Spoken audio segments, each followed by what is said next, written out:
kind of take me from what it looked like before to what it looks like now, and how excited you are for the tradition that's going to kind of bring to have that video up there during the games? Yeah, it's another step in the right direction, I think, for our program. It's a long time coming, but it's just there's going to be a lot of opportunity there from a game day experience for our fans, for our players. But honestly, there's a practice and player development component too, where we'll be able to utilize it, with some data and some technology that we have, that we can have that constantly running during practice, which I'm probably more excited about that than I am the player gifts and all that. That's Glenn's domain as he goes into it. But that'll be great for fan experience and create a little bit better game day environment here, which we're constantly trying to promote and push, and our marketing team does a great job. So I'm sure we'll get there'll be a few things to iron out here the next 5 games or whatever. But once it gets up, running, functional, I think it'll be a big asset for our program. And we haven't talked since your big wins this past week. So Yeah. TCU first, away, huge upset. That game, a little bit about former Wiley guy, really stepping up on that. And just kind of overall, what was the feeling whenever you won on their home grass or whatever? Yeah, home field, that's right. Now, I think last week was an important week. I think we talked about it on Monday. We had 4 road games. Now we've followed up by 5 home. I thought our guys played really well on the road. Went into TCU. It's always a tough place to go play. It's always a tough place to go in there and pitch. I thought our guys handled it really well. We walked 2 guys versus 15 the previous Tuesday. So started with Garrett Egley, senior grad transfer, went in and really just filled it up early on, gave us 4 innings. And then you mentioned it, Connor Carlton came in and bridged it really well for 3, did an outstanding job, punched out 5, and I guess the 9 outs he had. So there's a 3-2-5 area code guy, and then Tanner Riley came in and closed the door the last 2, and he struck out 5, I think. So I know those 2 guys combined for 10 strikeouts, I think, of the last 15, which again, against that offense was a really big deal. So really proud of those guys. We had some timely hits offensively. I don't know that anyone had a multiple hit game, but I think we had 7 guys with a big hit, with a big knock there, and a couple with 2 outs. And that's the recipe to win on the road. That's the recipe to win at home too. But sometimes if you don't get those or not able to get those 2 out knocks, it doesn't extend the score, and who knows what happens. But was really proud of those guys. It was fun to do it. We had so many ACU folks there in Fort Worth last week, which is remarkable. There's nothing better than shaking hands with some alumni and some guys that played here back in the 90s and early 2000s, and just see the passion that they've got for the program and where it's at now. So we're doing it for those guys. We want to make them proud each week, and I know that was a step in the right direction. Didn't get to enjoy it real long. You move right back and jump on the road to go play first place Lamar, and I thought our guys played well this weekend too.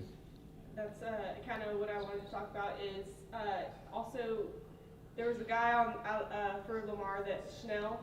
Yes. So a little stat line that it kind of rang a bell in my head was his 3 home runs on the season was this weekend. Yeah.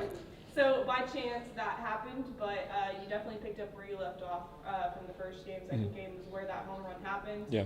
Third game, outscored it 4-0, and then went into the 4th, and came back 6, jumped ahead. Kind of just a little bit about overall the weekend, because this week was so important to you guys. Yeah. No, that put us at a 3-way tie. So I think it's us, Sam, and Lamar now. RGV's right behind us. So I think there's a lot of really good baseball. I'm really excited about the back half and to see how it's going to play out. But they're always really talented. That's a hotbed of baseball down there in Beaumont. They're right there, the best of Houston, the best of Louisiana, right there on I-10. They've got some long-standing tradition there too, so they've got a talented roster every year. So fortunately for us, to go in there and get 2 out of 3 this weekend was a big deal. But their catcher, he hits 4-hole. That's not the most offensive park, so they've got some guys with strength. He's one of those guys, but he jumped a fastball in the 9th.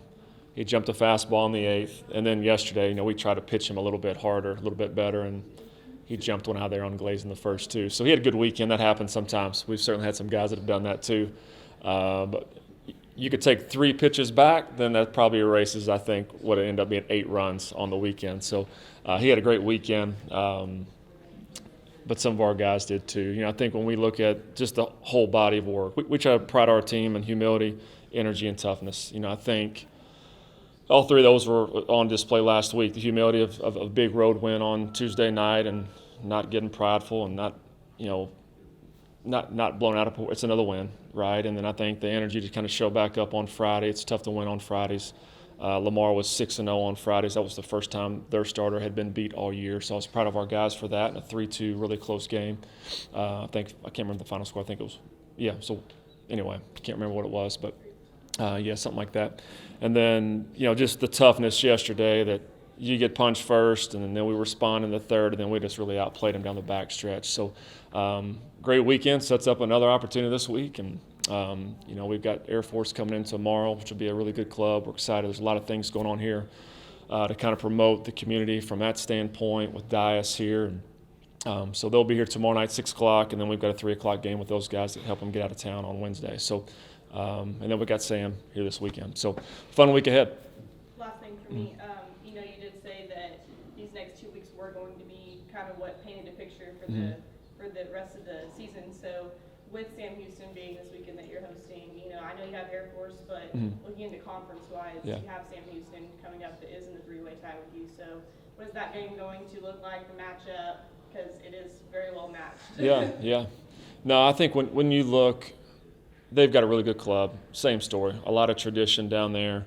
They've got a lot of experienced guys back. So do we. We played them 6 times last year. We're going to play them 6 times in the regular season this year.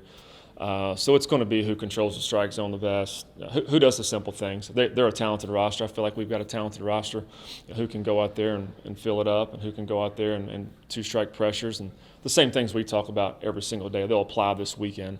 But it's just on the conference stage, which I think we know we need to play well here at home and try to find a way to win a series here, and get to Sunday with a chance to sweep would be great. But we got to win on Friday night first. But we'll take tomorrow and Tuesday and Wednesday to try to get some other guys, some arms in there to get them back in the fray. And again, we like our depth. I'm excited to see some guys throw the next 2 days to kind of get them back out and get them going. And after the solid past week on the road for you guys, where do you feel like the confidence level is headed into this tough stretch at home? Yeah, I think we're playing a more consistent brand of baseball right now. I think our lineup, top to bottom, is kind of starting to settle in. We've talked about that a little bit. Tyler Morgan's given us some good starts there. Henner's picking back up. I think he's punched out 16 in his last 8, so he's certainly trending in the right direction, and he's going to be an important piece for us down the stretch here. So, you've got Max that threw well again in his role, and Tanner got a save yesterday, and there's so many other guys that we feel confident in throwing in there and in tight situations there, whether it be the 2nd inning or the 8th inning, to get the ball to those guys. So, I think they're confident. I think anytime you can have a 3-1 road week against really good competition, you'll build. That's just another step in the right direction, and hopefully that sets us up to come back home and just again play well this week. And if we can do that again this week, that puts us in a really good spot down the back stretch as we're going into our bye weekend at Fresno. You talked about Tyler. Yeah. 7 2/3 on Friday. Debatably his best start of the year. You're getting late in the stretch. Is that what you're really, really looking from for your pitchers? Is not necessarily consistent performances, but being able to bounce back from, he had a rough week against Tarleton last weekend. What are your thoughts there? Yeah, no, I had a good conversation with Tyler yesterday. We challenged him a little bit last Friday night, I think, and he responded really well, on the road, again, against probably maybe the best starting pitcher, statistically speaking, in our league. So to go down there and out-pitch him on a Friday and kind of get off the mat from, wasn't his best start the previous Friday, that was big. Talked to him yesterday. If he doesn't go 7+, then yesterday's game, the outcome may be a little bit different because we don't have a fully locked and loaded bullpen there. So starting pitching is it. If you can go out there, when we have gotten a good start, we've been in position to win ball games. When we haven't, we've had to fight back and try to get back into it. So, no, if he can continue, I'm not expecting, 7 1/3 every Friday night. But, man, if he can get us in the 6th and, with us to have a chance to win with our bullpen at the end, I think that's going to set each weekend up on a good note. And talking about your bullpen, are there any guys that, you're late in the stretch here, kind of getting to that point, who you're looking at to maybe get a couple more innings late in games and situations like that? Yeah, man, there's several. I think as the year's gone on, I'm not going to name names now, but they're starting to, you see the splits and how so-and-so is performing against right-handers and so-and-so is performing against lefts. I think I referenced last week, we had 11 guys that had a batting average against, roughly less than 250 or 240. So,